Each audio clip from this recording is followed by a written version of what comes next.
What would you do if a new relative suddenly appeared in your life? Maybe a cousin you never knew about, maybe a step sibling because of marriage, or maybe a new relative because you've done a DNA test. But it's not just about DNA, is it? Remarriage and divorce brings new relationships into our lives. But with all of that comes emotions. You could be feeling overwhelmed or excitement, or even both of them. Today, I'm diving into the emotions that come with bonding with new relatives later on in our lives and how we can build meaningful relationships without losing ourselves. For many of us in midlife, our family dynamics change. Our kids leave home, our siblings move away, some of our family members get divorced. And with that, there are new family members that come into our lives when we least expect it. For me, divorce completely changed the way that my family looked, the way that it was shaped. It was about building relationships with my new in-laws, building relationships with my stepkids, and finding a new way of life, a new rhythm of life. And we had that shared connection of Adam, but I still had to make my own relationships work with my stepchildren and with my in-laws. When relatives appear in your life, be it through marriage, having a step parent, a step sibling, or doing a DNA test, you're suddenly going to go through a whole roller coaster of emotions. You could be excited. You've got a new friend, you've got a new connection. It's a brand new relationship. It's a way of stepping forward so someone can see you for you and who you are. Or you could be anxious. What if we don't click? I think that's one of the biggest fears that we have. What if we don't click? What if we don't get on? What if we don't find that genuine connection? In some cases, it could be grief. Why did I not know this person for all of my life? I get on so well with them. Look at all the years that we've lost. Or it could be the pressure of family. What if we don't get on, but everybody expects us to get on? And what if it's going to take us time? And how long is it going to take us to build that genuine connection? The first thing you need to do is just name those. Listen to what your voice is telling you and what your head's telling you. All of those emotions are completely natural. Some may be more emphasized than others, but they are all completely natural. And as long as you understand them and as long as you name them, you can then move forward with the space in your mind as to the next steps that you're going to take in order to start building that relationship. Now let's talk about my 3-step process on how you can actually start to move forward in your relationships. First of all, be curious. Start with small steps. You have conversations with them, find out something about them. We all like to talk about ourselves and we all love it when people ask us questions. And it's about finding that genuine connection. So ask the questions and stay with your curiosity, because you might find something that could really bring the two of you together. And sit with that and respect them as well, because if they're enjoying sharing stories with you and telling you about themselves, that again will tighten your connection. When we give people space, a nice, safe, trusting space to talk about themselves, the connection starts building instantly. And if it's not a new relationship, go back and think about some memories that you've had together. If it's a cousin that you haven't seen for ages, go back and think about those times in your childhood where you shared some memories of, when you were kids, family functions maybe, or times that you spent together, or conversations that you have. Be vulnerable together, because when we look back and when we're vulnerable, it creates a much more engaging connection and a trusting connection between the two of you. Ask them what lights them up. Find out what lights people up. People love talking about things when they're passionate, when they light up and they're passionate and they look back on things, or they share a story with you that really has a meaningful truth or story behind what they're telling you. That will build a genuine connection. Give that person some space.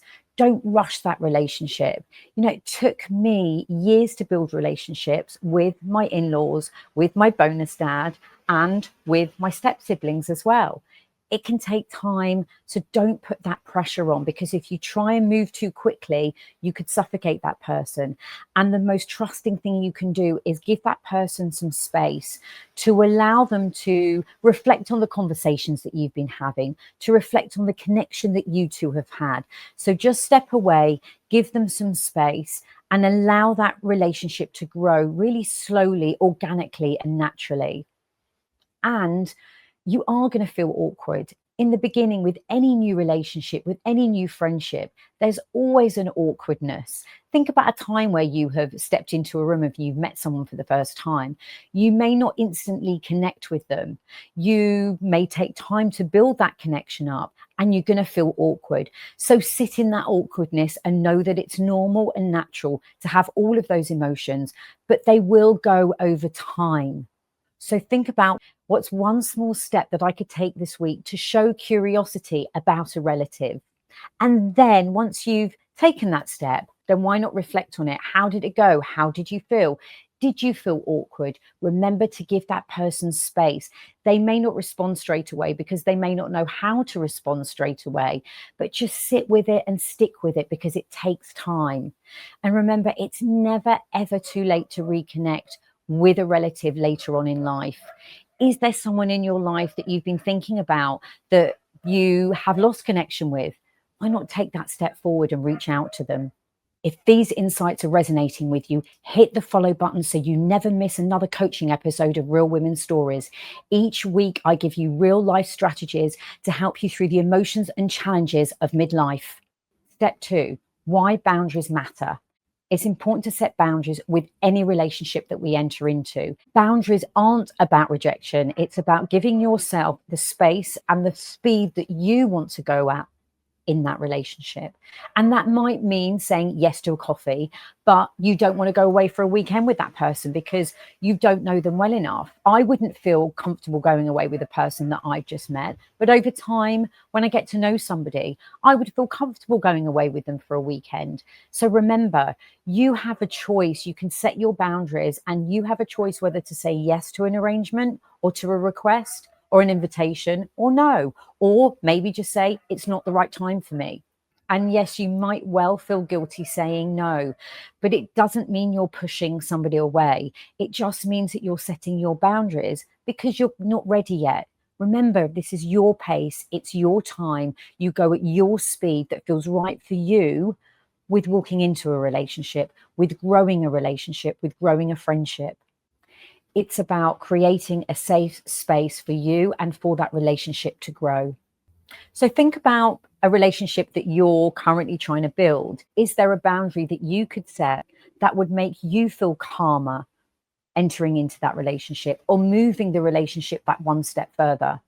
So think about, is there a boundary that you could set in a relationship that you're currently in that could make you feel a lot more calmer, relaxed, and safer, so that you could then take the steps forward in order to start growing that relationship? And finally, step 3, create shared memories. You don't need to wait for a wedding or a big party. They don't have to be grand gestures. You could just ask somebody to go for coffee or for brunch or even a dog walk, or just picking up the phone and having a conversation. It's those little steps, those little memories that you start to create that will start building that relationship and will create a much stronger bond as you move forward. It's those little moments, those small moments that are much more meaningful, that really bring you together, and that when you look back on your relationship and the conversations that you've had or the moments that you've shared, that you will feel so much more connected with that person, and that bond will grow slowly and nicely and gently over time. So don't wait for those big occasions. What is it that you could do today? What's that one thing that you could do today that could bring that person into your world? Send them a message, create a WhatsApp group and invite them in, ask them for a coffee, maybe go for a dog walk, any of those things.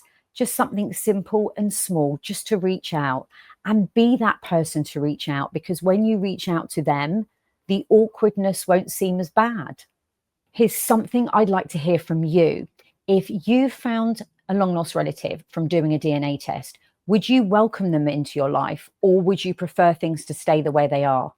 There is no right or wrong answer here. You know, the truth is, bonding with new relatives later on in life doesn't have to feel forced. You can go at it at your own pace. And what actually you get out of it is a far more meaningful, bonding relationships with some amazing memories that you can take into the next chapter of your life. In midlife, our families don't look like they did many years ago, but that doesn't matter. It's never too late to build a connection. In fact, some of the most rewarding relationships are built later in life because they come with a much stronger connection and they're built with intention. Family doesn't always look like how we imagined, but connection is possible. Take small steps, trust your timing, and remember, you have the choice to write the next chapter.